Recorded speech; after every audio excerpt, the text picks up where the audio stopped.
Welcome, everyone. Thanks for joining us.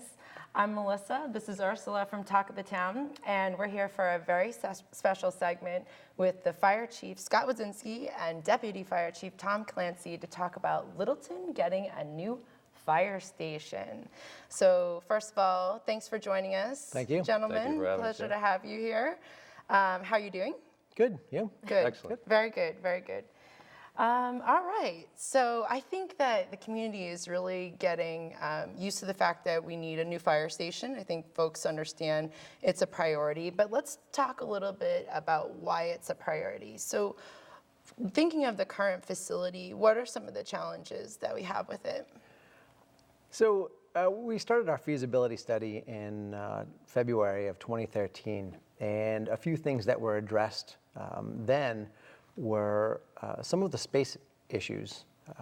Right now, when we're in the garage, when we go out on a call, the guys are getting dressed right on the side of the apparatus, and the trucks are literally about 2 feet away. And as the trucks are pulling out, they can get bumped on the back by the mirrors and things like that while they're getting dressed. So it's a little bit snug. The other issue with the contaminants on the gear is, as the trucks are pulling out, the diesel fumes are spitting out the stuff onto everyone's gear. Yes. So that's a little bit of an issue.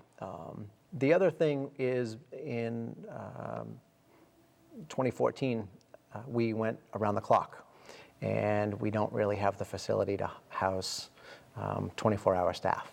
So we brought a mobile home into the back of the building, and the guys put some work into that. They created some additional office space, and so that's also their living facility. I like the creativity. How is it in there? Get a little cold in the winter? It does. Yeah, It does. Yeah. I bet. Yeah.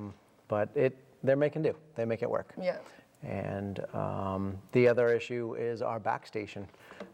It's a separate building in the back of the property that we've kind of band-aided for now.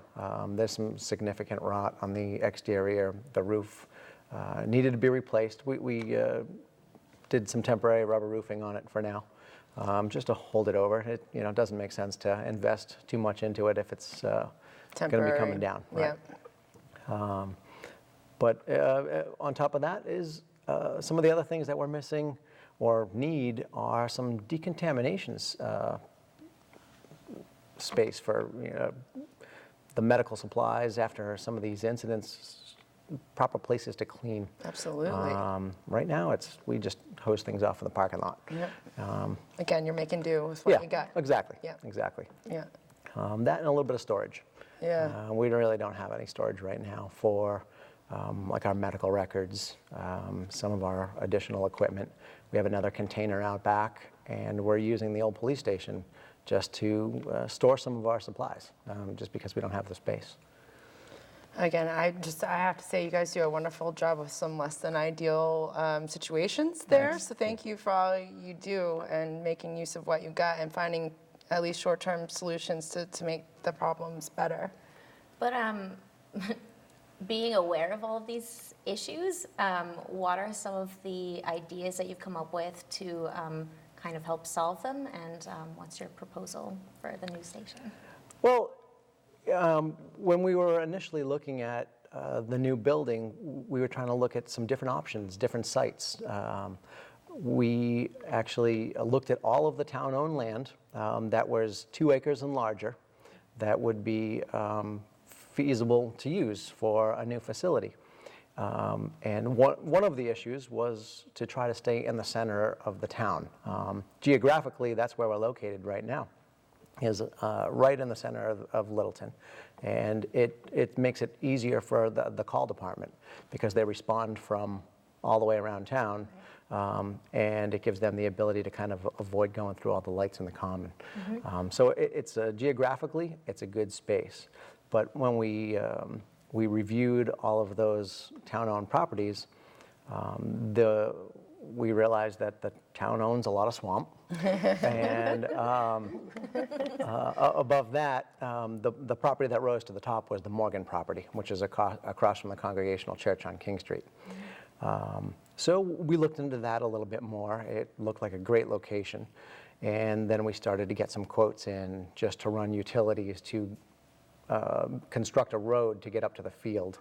And that project turned out to be, it added an additional $1 million just for the driveway. Wow. Wow. And to run the utilities, you know, the electrical, the water lines, the sewer line. So that, you know, that was a substantial increase for the project. And then the Board of Selectmen did take a vote to keep it at its current facility. That facility is a 2-acre lot. And if by removing the old police station and the old fire station out back, the garage, we can kind of reconfigure the existing building using the existing fire station in the front, gutting it out, and putting additions on the back. New garage, some additional living facility, some additional office space, and kind of laying out the entire lot in a slightly different configuration by putting all the parking lots, additional parking spaces out back. It turns out to be like the best use of the lot. The most efficient use of space. And we get to almost double the parking space for anybody using, you know, Fay Park, the conservation land, the church, anything like that. So it worked out pretty good staying on the site. Yeah, it sounds like you guys did due diligence in looking at the options, and I really love the fact that whatever solutions you guys looked at, you looked at providing more services to the community, like you said, whether it was more parking, and I think there's other elements of the design of the building that you thought about the community at large, as well as what you guys needed at the fire department. So is there anything, highlights of the new design you want to give us? I think we went through several renditions of the design. And I owe a lot to the neighbors. All of the abutters came to several meetings and in the fire station, and we talked about the designs, and we tried to find a happy fit where it could kind of blend into the neighborhood a little bit more. And we added some detail, kind of tried to get rid of the commercial industrial look with the long, straight, you know, fire station. We shrunk it down a little bit, made it a little bit deeper. So, you know, eliminated a bay and added just those details that blended with the neighborhoods, having some of that old historical value in with the you know, the character of the area.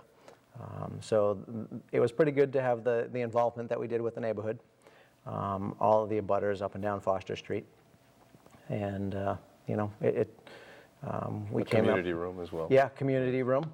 What's the community room as you can for? see right behind us, the white room on the lower level, that will be our new training room, and it should hold about 40 people. And it will also be available to the community for public meetings on weeknights when it's not in use by the fire department. Which is much needed. There's so many boards, committees, associations, Boy Scouts, Girl Scouts, I mean, you name it, folks need places to go, and they're pretty booked, honestly. So this would be huge, I think, for the town, in addition to solving the problems that you guys have as a fire department. One of the other things about that public area, when they enter the front entrance, they'll be able to, there'll be men's and women's facilities, bathrooms, and it'll be open up to the training room as well. So it'll be a secure area where anybody will be able to come in, you know, from the outside, but they won't have that ability to kind of roam around the fire station. It'll be a secure area. Separate a bit. Yeah. Foyer kind of thing.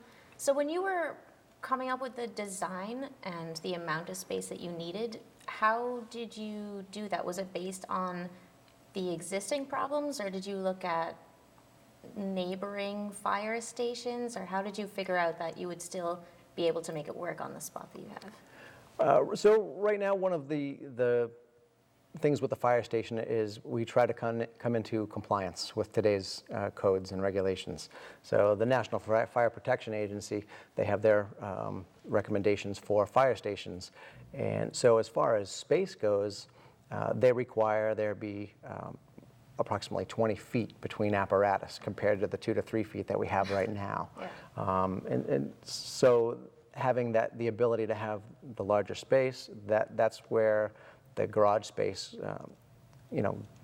grew to a significant, it doubled what we have just to come into compliance. Same thing with the decontamination areas. We don't have any, so that's what's required. That adds additional space. And same with our protective clothing. All of the fire gear that everybody wears, it's supposed to be in its own room, so that it doesn't have the contaminants. And on top of that, with following the code, an exhaust removal system. It's basically a big vacuum system that hooks up to the exhaust pipes of every vehicle in the building, and it exhausts the contaminants out through the roof. So that's those are a few of the new requirements that would get us to the size of the building that it would be. One thing we wanted to ask you about was how the scope, services, life of the fire department has changed over the years. I think you've seen a bit of an evolution, which kind of goes with evolving to a new site, but how are the services that you guys provide changed over the years? Well, they've changed a lot. Let's face it, we don't put out fires every day. Fires are way down across the entire country.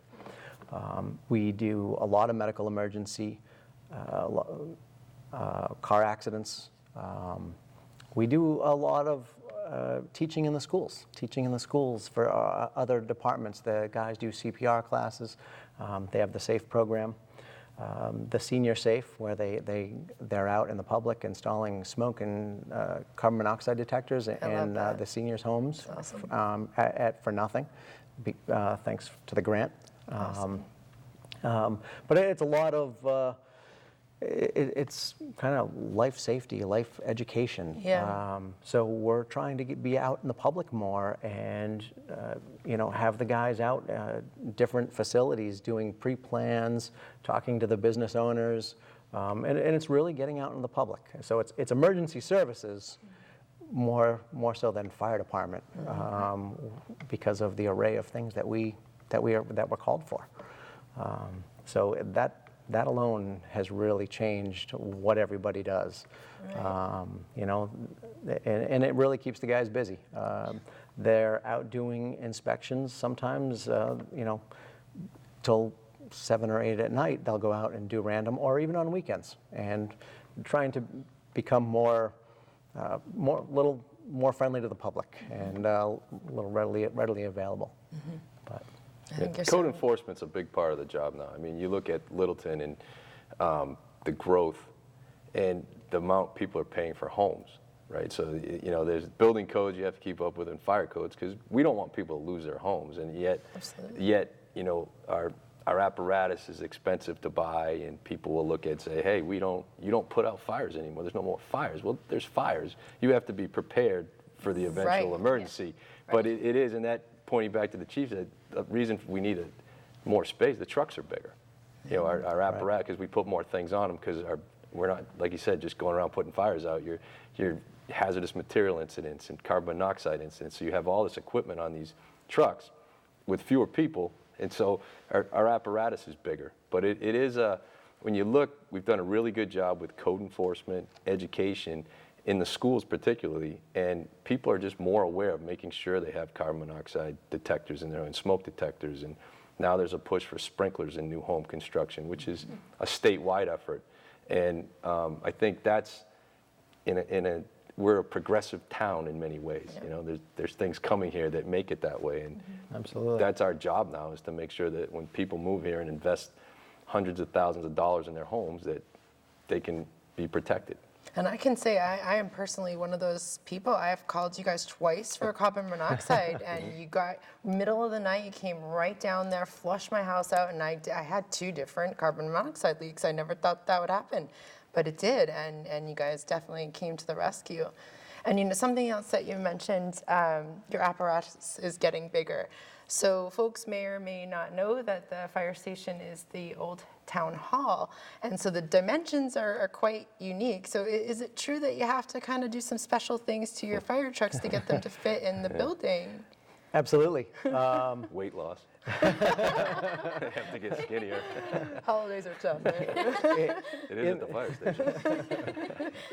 In the past, we've had to special order trucks. They've had to be narrower.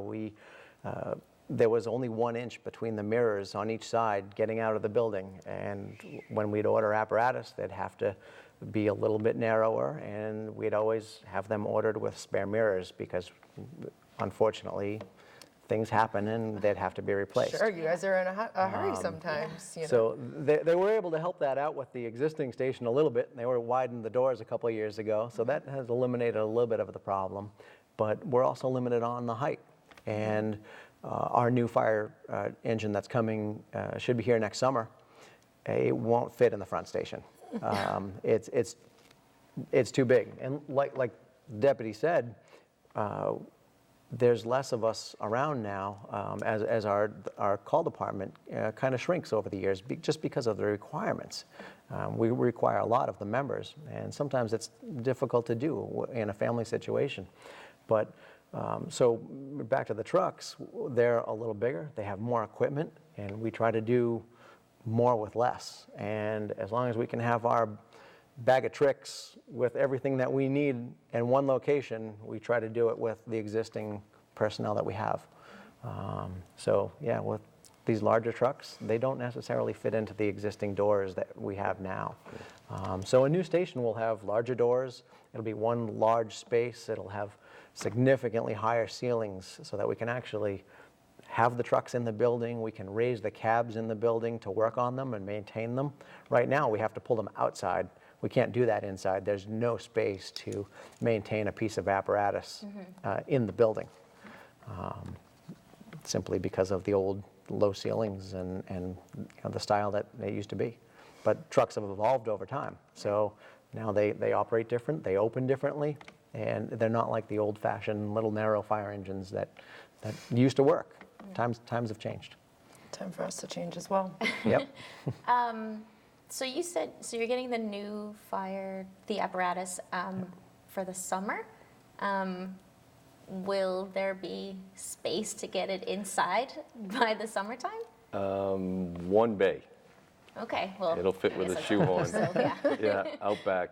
Okay. And that's, you know, we in the years past, we specified trucks to fit the existing station.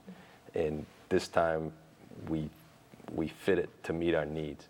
Right. So we've got 1 bay with the old one being traded in, that this one will go in, and it'll be tight. Yeah, tight lengthwise. Right, But, yeah. you know, Okay. and so it's just you kind of, in years, we spent more money on apparatus, ambulances, everything else to get them to fit. Yeah. And then we did some renovations to the station in 2012 to the front building to fit the new ambulances that we hope would have a better service life. But this truck won't fit up front. Too big. It's a big one. Yeah, Yeah. it does. Yeah, it's replacing 2 pieces of apparatus. We're replacing 2 trucks with 1, so it's got a lot of equipment on it. That's good. Yeah. Cool. It'll be pretty functional. Yeah, Maybe save we'll give you a ride. All right. That'd be great. We'll get delivered. Yeah. So, all right, we've talked a little bit about the challenges, why there's some really good needs for this new fire station. Thanksgiving's passed, but let's talk turkey. I think folks will want to know, what does this mean from a financial perspective? So can you share a little bit about how the financing might work for the project? So right now, the goal of the selectmen and the finance committee was to not burden the taxpayer with increased taxes. We're going on our 4th year at working hard on the fire station, but we've really been talking about the fire station for about 7 years. Wow. It may even be longer than that. It was around the time that that the town built the new police station. And so the right time frame has fallen into going for design in the spring and then construction the following spring. And so that would be in spring of 17 would be the construction. And the way that falls, the high school and the Shaker Lane School actually come off the debt service, and this would take their place. So yes, it would be voted as a debt exclusion because of the town policy. However, the goal is to keep it under the levy. so that it's not an increase on taxes. So you guys have been kind of watching how the financials will flow out and saw, okay, this is the right window. You have to be patient, wait for it, but here something comes off the books, we can put the fire station on and the taxpayers, by and large don't feel it. I think that's really good planning with our finance department and thank you to them and our town administrator for working with you guys on how that might work, because I think it's really smart. Yep. So thank you for that. And is there anything else from a financial standpoint you might highlight? I think that's about it. Yeah, The key is the finance department. They really, figured out the right spot for this to fall. Yeah. And as long as we get the votes Yeah. from everybody out there, Yeah. then that's when it'll fall. And by the time the construction's done, and hopefully the summer to fall of 2018, it'll fall right into that window for when the schools fall off, and the fire station will take that slot. So Fantastic. and it's even better when it doesn't affect all of our pockets or hurt. Absolutely. You got my vote as a taxpayer. Absolutely. I think it's really smart, and I think it's pretty clear there's a need. And so you guys have been patient and again, solving problems on your own to make it by and provide the level of services that our town has grown to expect, which from you guys is top notch because you provide excellent services. So you. again, thank you. Yeah. Thanks. If I could add one thing to the chief said, because sometimes we get asked, why didn't you build a fire station when they built the police? Why isn't your fire station down on Great Road? Good point. And I think because, especially with so many new people moving to town, that they don't understand. Let's say you said, I'm moving from Arlington and I want to live in Littleton. Good, come on out, But we don't have 12 firefighters in the fire station. There's 2 round the clock. There's 2 people staffing the station, and that came into play in 2013. So they're there 24 hours a day, with some of us working during the day to make it a little bigger. So we rely on on-call members. And I think people don't understand how that works, because if you dial 911, somebody picks up the phone, and then somebody shows up. So the on-call members have pagers, and they travel from their homes in the middle of the night, if they're available, go to the fire station, get the gear on, get in a piece of apparatus, and respond to the station. So the issue when we looked at, and we were asked about, as members, we were all asked, what do you think of going down a 500 Great Road? Because from a financial standpoint, as a taxpayer, if you build one public safety building, it's usually a little better cost-wise than having 2 separate buildings. But that would require, and that was before all the lights that are now through the common. So you're talking membership, which we don't have a lot of call members in, say, Manawanaki area, but everybody's going to come through the common to the fire station, and they can't make that red light. They can't go through it legally. Right. So, and when you think, if we go into, so highway access, it would have been great, because we go on 495 a lot, but trips to, say, 191 Foster Street, and so it was just not a good fit. But that question comes up a lot, like, why are we built? Why didn't you do it then?